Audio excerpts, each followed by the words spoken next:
Hello everyone. So today we are going to discuss a new topic, that is unemployment. So what is unemployment? Unemployment is when you are available to work at the current wage rate but you are unable to get a job. Like if I am available to work and if I am ready but I am not getting any job, means I am unemployed. So there are two different formulas that you can use to measure the unemployment. One, if you want to measure the number of people who are unemployed, you can use this formula, that is labor force minus those who are employed. But if you want the percentage of those who are unemployed, all you have to do is unemployed over labor force times 100. Well, there are two different ways in which you can measure unemployment. One is the Clement count. In this method, you count those who receive the unemployment benefits. The unemployment benefits are given by government to those who are without jobs so that they can afford their basic necessities. The benefit of this system is that it is quite easy to use and it is less costly, because all you have to do is you have to count the number of people to whom you are offering your benefits. But a problem is that this system does not include those who are not eligible for unemployment benefits even if they are unemployed.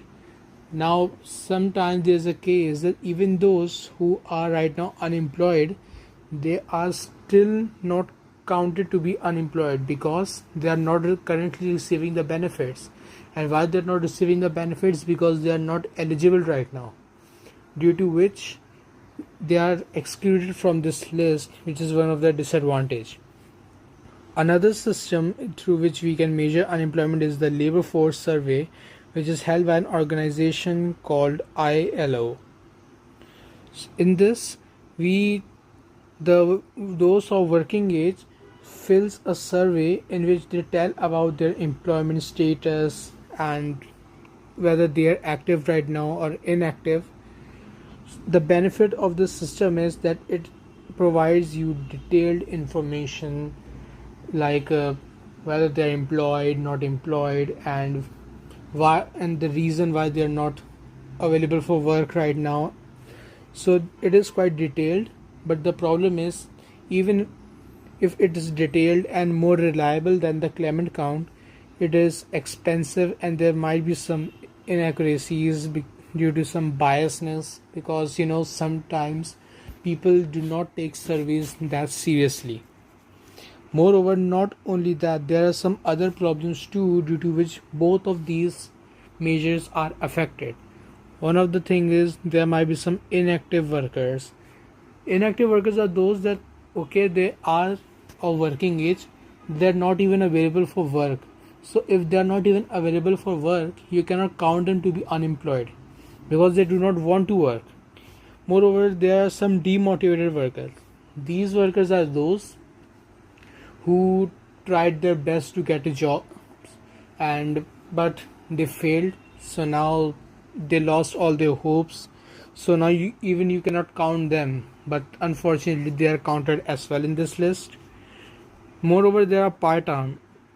So the problem with the part-timers is that obviously they are not properly employed, and even if they are working, they are not that serious with their work, since either because they are doing it for side earnings or for experience. So that is why counting them to be employed is not correct. Moreover, there are some workers who are illegally employed or employed for illegal things, and obviously you cannot count them as well. But the problem is all these are taken into the count, which makes this measure inaccurate. Now let's go for the effects of unemployment. So there are several effects of unemployment and we are going to discuss some of them. Such like one of them is wastage of skills. Obviously you studied for so many years, you worked, you tried to get experience, you went for internships, and in the end, if you fail to get a job, all your skills, knowledge are wasted. And due to this, the potential goods that you could have produced by that knowledge, by the skill, are also wasted. So not only the skills are wasted, your potential goods are also wasted, and not only that, you also lose your confidence, because obviously you tried so hard, you worked day and night and still not getting job. And even if you got a job, if and in future you lose it, you are going to lose your confidence. You'll feel that your skills are outdated, they are no more relevant, due to which you will lose your confidence. Moreover, there are likely to be rising crime rates. Obviously, no jobs means no money. So, if you're not getting money legally, then you will go for illegal things, and that this will increase your crime rates. Moreover, it can also disturb your mental health. Once again, same thing. You work so hard just for being sitting at home and earning no money. And especially in Asian countries, you are blamed and you are criticized for just sitting and not earning, which can disturb your mental health and can also lead to higher suicide rates as well. Moreover, there is a rise in poverty and income gaps. Poverty, because poverty means that you cannot afford your basic necessities. So obviously, if you are unemployed, you have no money, and if you have no money, you cannot earn anything. Moreover, if you are unemployed, you are earning no incomes, so you will have a huge income gap with those who are earning the incomes, and especially those who are earning higher incomes. So it will result in more unequal distribution of income. So let's just start with the types of unemployment. So the first type of unemployment is frictional unemployment. This unemployment occurs when workers leaves the job on his own to look for a better one, or is made redundant. This is usually for short term, but it depends upon how easily and how much time he takes to get another job. The more time he will take, the more will be the time span. The second type is the seasonal unemployment. Now, this type of unemployment occurs during a specific time period, and it occurs every year. And it mainly occurs for off-season jobs like tourism, agriculture, fishing. So for these kind of jobs, there is always a season when the demand for these things are low, due to which there is unemployment during this time span. And the thing is that there is no solution to stop seasonal unemployment, because obviously you cannot control the season or the demand. So now let's discuss the cyclical unemployment. So before cyclical unemployment, you must know that there are two types of economists. One is Keynesian and one is classical, and they both have different kinds of views that we are going to discuss later on in aggregate demand and aggregate supply. So as per the Keynesians, labor demand is a derived demand, means the demand of labor is dependent upon the demand of goods.